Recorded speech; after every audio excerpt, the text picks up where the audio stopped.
So guys, andito na yung bago nating plant truck. Ayun oh. Woo, yay. Deliver siya kaninang umaga. Pina-welding ko to sa site ng partner ko. Yan. May bago tayong plant truck na paglalagyan ng plants. Dito natin siya ipupwesto. Tatanggalin na natin yung laman ng mga yan. Kasi ito, puro kalawang na. Baka mamaya bumigay. Sayang naman ang ating mga plants sa taas yan. I-arrange natin siya dito. Ayusin natin. Diyan natin siya ipupwesto. Naayusin ko na muna yung mga plants natin. Then, pasilip ko sa inyo once na maayos na natin, guys. So, hello guys. Ayan, natanggal na natin yung laman ng rack na to. So, ayan. Kita nyo. Kinain na talaga siya ng kalawang. So, matagal na din naman tong rack na to. So, kailangan niya ng mag-goodbye dito sa ating garden. And then yan, buti na lang kapag ka-welding na tayo, kasi kung makikita nyo yung paa niya, ayan o, sira na. Yan, kailangan na talaga natin siyang palitan para hindi mandisgrasya yung mga plants natin na nakalagay sa kanya. Ang gaganda pa naman ng plants na nasa taas niya. Well, ganyan talaga pagka naka-rekta sa lupa yung rack nyo na bakal, kakainin at kakainin talaga siya ng kalawang.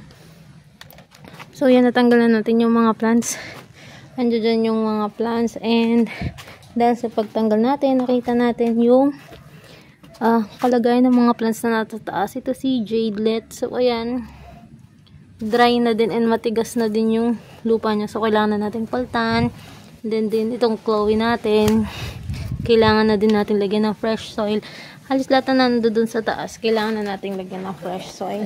Kasi si Hybrid Ellen, lipat natin siya sa magandang soil para lalo siyang maging lush. Yan lang naman sila. Tapos ito si Super Bomb natin na naka-rain or shine doon sa taas.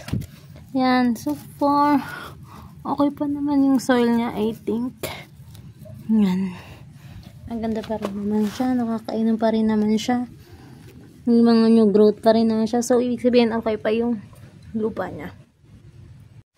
Guys, look nyo nung binuhat ko siya. Ayan. Umiginat talaga yung mga paa niya. Ay, buti na lang talaga nakapagpa-welding na tayo ng kapalit nitong ating plant truck na to. At hindi na paano ang mga succulent natin na nakapatong sa kanya. So, thanks for your service, plant rock. Bye! Yan. Siguro mga ano to sa akin. Mga 3 years na din sa akin. Nung naka-grow light pa ako niyan. Andiyan pa yung mga tornilyo ng grow light. Diyan ko inilalagay yung grow light. Yan. So, it's ano na naman, purpose. So, it's time na para palitan siya. And, ayun na nga yung kapalit niya. So, tara, ayusin na natin yung part ng garden natin dun. So, ito guys, habang nag-ayos na tayo ng ating rack, re-repat na din natin tong ibang plants natin na matitigas na yung lupa. Una na dito is natin re-repat is itong si Chloe. Yan, nililinis ko lang yung ano niya, soil niya. Tinatanggal ko lang tong mga bunga-bunga nung halaman doon sa tabi ng rack nila. Medyo madami din kasi. Yan, pagsasamahin na natin sila sa isang malaking paso. Tinatanggal lang natin to. And then, uproot na natin and lipat na natin sa mas malaking paso. Pagsasamahin na natin sila. Marami pa naman akong Chloe doon sa ibang ano. Kailangan natin magbawas ng paso para makatipid tayo sa space at madami pa tayong mailagay sa ating rack. So, ayan. Tinatanggal ko lang siya. Ayan o. Kita nyo, wala nang Chloe dito. Wala nang plants dito sa part na to. Lahat nag-trailing na. So, kailangan na natin siyang i-repat para maging maganda na ulit yung itsura niya. Ayan, super sila, trailing. Makakahoy na. So guys, isa sa ire-repat natin is itong si Hybrid Ellen. Ayan. Super tagal niya na sapat na to. Yan. And matigas na yung lupa niya. So, kulang na din ng nutrients. So, kailangan na natin i-reset yung, niya, yung lupa niya. Wait lang, ayusin natin. Bigat kasi. Punong-puno na. Aray ko. Ayan. Yung trailing na din siya. Lilipat natin siya dyan and then ihahang natin siya. Ayan yung panghang. Yan. Para madali na din siyang ikat. Ayan wala na kasing laman yung dito niya. Para maganda siya. Hindi yung isang side lang yung nakahangin sa kanya. Nung sa dating rack kasi hindi siya nakahangin, nasa taas lang siya. So ayan, may part na walang laman. So tara, repat na natin.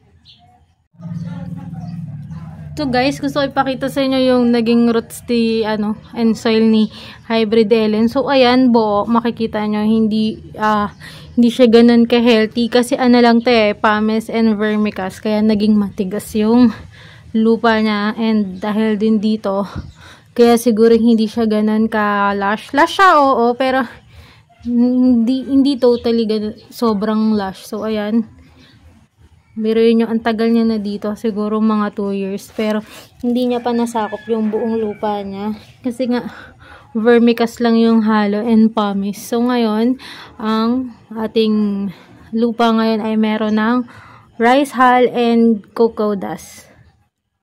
Ayan, sobrang buo and tigas. Tatanggalin din natin to, babawasan natin siya. Ayan. Hi guys, ko lang to, ipakita ko lang sa inyo. Ito si Psycho, then nakita niyo yung nag-flower siya, and then may flower stalk. So ito yung reason kung bakit sabi ko tanggalin natin yung mga flowers nila. Kasi yung flowers nila nilalapitan ng mealybugs and aphids. Ayan tingnan nyo. May mealybugs siya. So yun yung reason kaya kailangan natin magtanggal ng blooms ng ating mga succulent.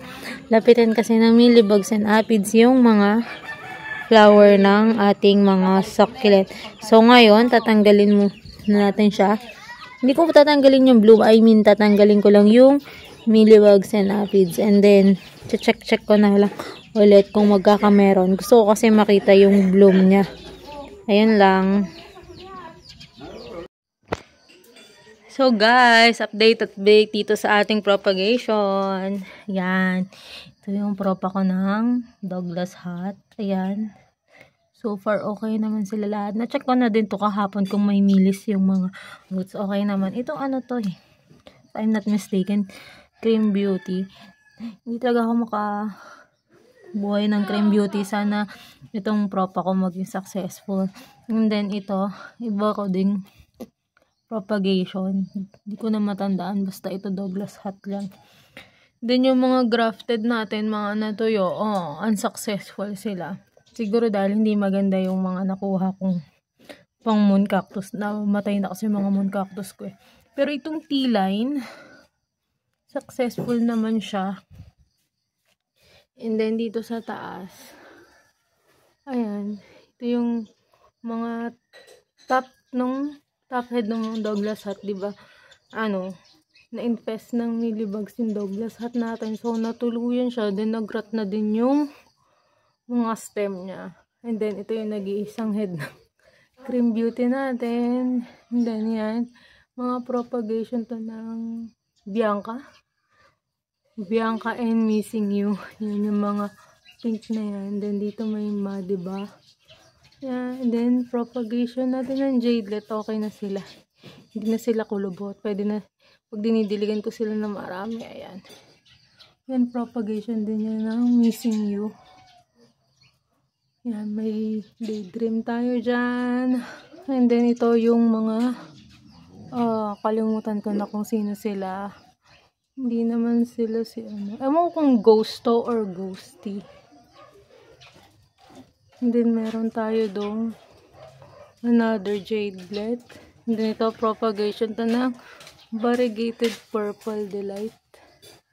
Purple Delight ba? Super bomb. Ito na, nakalimutan ko na. Ayan, meron na ding mga pops yung mga yan.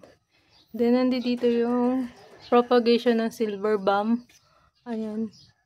Meron na din siyang roots. Yan, ito ano to, variegated super balm yan. Yan yung update sa ating mga propagation dito sa ating potting table na hindi na malinis-linis kasi lagi tayong may tinatanim.